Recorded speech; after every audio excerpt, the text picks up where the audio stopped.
Hey guys, it's JRSD here. I'm your coach of the Seattle Pidgeots, and I'm here for IBL season number 8, week number 7. If you saw our last video, you saw weeks 5 and 6. If you are new to the channel, or this is the first video that you're seeing from me, I'll leave a playlist for IBL season 8 in its entirety. Go check that out. I'll leave that in the description. And yeah, so coming into this, we were 4-2, coming off of a win against Doom, and we're facing my good friend Lee, aka the coach of the Portland Trail Blazekins. Yeah, and I think he was 5-1 coming into this game, so he's having a very good season. Obviously, if you see his team, he's got a very scary team. Celesteela, Zeraora, Garchomp, Mega, Necrozma, Decidueye, Frostmoth, Archeops, Skuntank, Primeape, Mantine, Lickitung, and Mawile. Also, stick around at the end after the battle. I will go over some roster changes that we made after this game. So Celesteela is scary, Necrozma's terrifying, Scale Shot, Mega Garchomp, obviously Zeraora is there as well. Frostmoth can set up. Archeops could be like Meteor Beam, or it could be like Hone Claws. I don't know. Super scary team to deal with. So coming to the game, I saw that Zygarde was very good. Obviously, it completely shuts down Zeraora. Zeraora does get play rough, but most likely he'd probably assume that I'd be a coil set or something like that. So with some defensive investments, even like banded play rough doesn't do too much. And if he is banded or something like that, then I can switch into Flareon pretty easily, or into Skarmory pretty easily. Anyway, so yeah, Titanoboa, the Zygarde, substitute Dragonance with Thousand Arrows and Crunch. I now realize that I built this team pretty quickly, and I just wasn't doing many calcs pre-battle. And Crunch was for Necrozma and for Decidueye mostly. But Thousand Arrows does just as much to Necrozma as Crunch does because of its ability. But obviously, Thousand Arrows doesn't do much to Decidueye. I could have had something else like a Dragon type move then instead to hit Decidueye, but it doesn't really matter. Yeah, so Hone Claws, 3 attacks, Crowd Draken, the Mega Aerodactyl. Also, a lot of these nicknames are named after real things. If you're a nerd like me, you'll get it, and if you don't, then that's okay. Except for Flareon. Flareon is not, that's not a thing. Anyway, Terratorn is the Skarmory. No attacks this week. Roost, Stealth Rock, Whirlwind, and Toxic. Max physical defense. Obviously, Whirlwind is important because he's got lots of setup Pokemon. This completely stops Garchomp unless it is special, but I'm really scared of the Swords Dance variant of Garchomp, basically. And then leftovers, Blizzard, Moonblast, Heal Bell, Aurora Veil, Ninetales, very good offensively in this matchup. He didn't have a lot of Blizzard switch-ins. And yeah, just Heal Bell's there just for, the tech, but mostly here for the hail. And then you got Utah Raptor, the Arctozolt. Again, not a lot of switch-ins on his part to the Bolt Beak coverage. So Slush Rush, Bolt Beak, Icicle Crash, Hail, and Rest. Rest is just if we get burned by Mantine, switching into it, or we get toxic by something and stuff like that. Basically, just we can rest it off.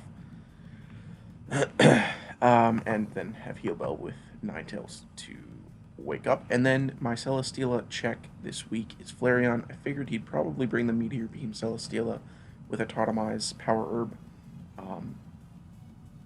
So Lava Plume, Wish, Roar, and Protect on Flareon. Fully specially defensive. So yeah. I'm going to try something new here. I'm gonna pause this music and use the in-game music here on Showdown. I don't know, see how that sounds. It's kind of loud for me. I don't know if it's loud for you. It might be, but okay, let's reset this. So I lead off with Ardactyl here. He leads off with the Garchomp as I go straight into Skarmory. He goes, you know what? No, this music thing isn't working. Changing on the fly. Going back to Cynthia music. Yeah. And so he goes Lickitung on the double as Skarmory's pretty obvious on my part. Cloud9 comes out.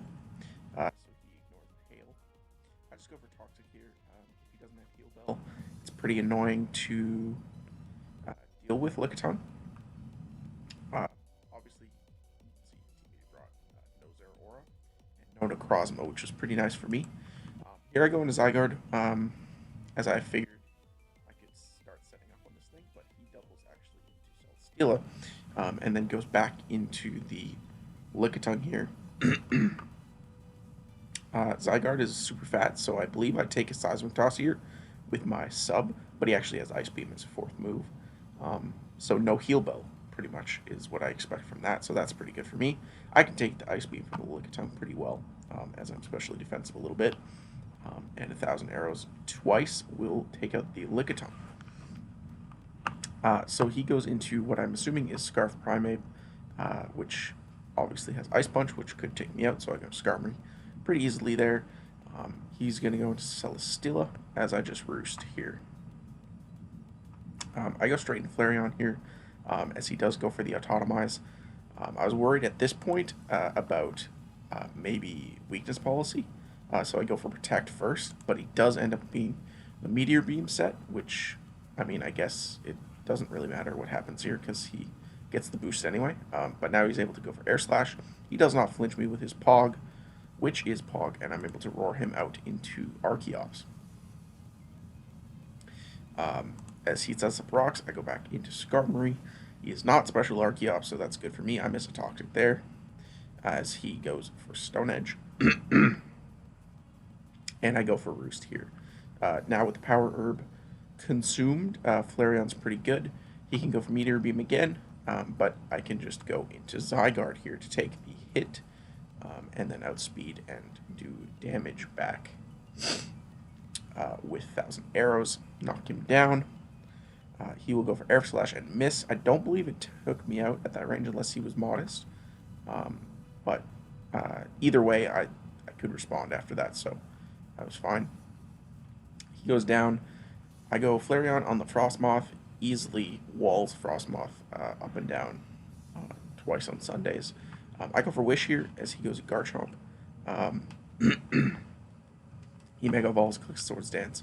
This is what I was worried about. Have to force him out, obviously, because if he Scale Shots after the fact, I basically lose. Yeah, so Frostmoth comes back in, takes the Blizzard pretty easily. But here I just go for Aurora Veil as he doubles into Primeape, and goes for a U-turn. He goes back into Frostmoth, which takes the Moonblast very well. And I'm just going to keep Moonblasting because I get the lower, and I get it again. So terrible luck on his part. As he Quiver Dances up, and I'm able to go into Flareon pretty easily here and wish myself back up. As he continues to set up, doesn't really matter. I just go for Lava Plume here, and Flareon picks up the kill on Frostmoth. So Garchomp comes in here. Again, worried about the Scale Shot, so I just go straight into Ninetales this time. No letting him set up this time, as he does go straight for the Scale Shot. So I'm glad I got that right. I go for Aurora Veil here, as he does go for Earthquake. And now I'm free to go for Blizzard and take something out, basically. He goes into the Heavy Duty Boots Archeops, but he will drop to the Blizzard. Next is Primeape. Just going to Zygarde here with the Aurora Veil up, I can pretty much take hits. And at this point, if I get a Dragon Dance up, it's pretty well done.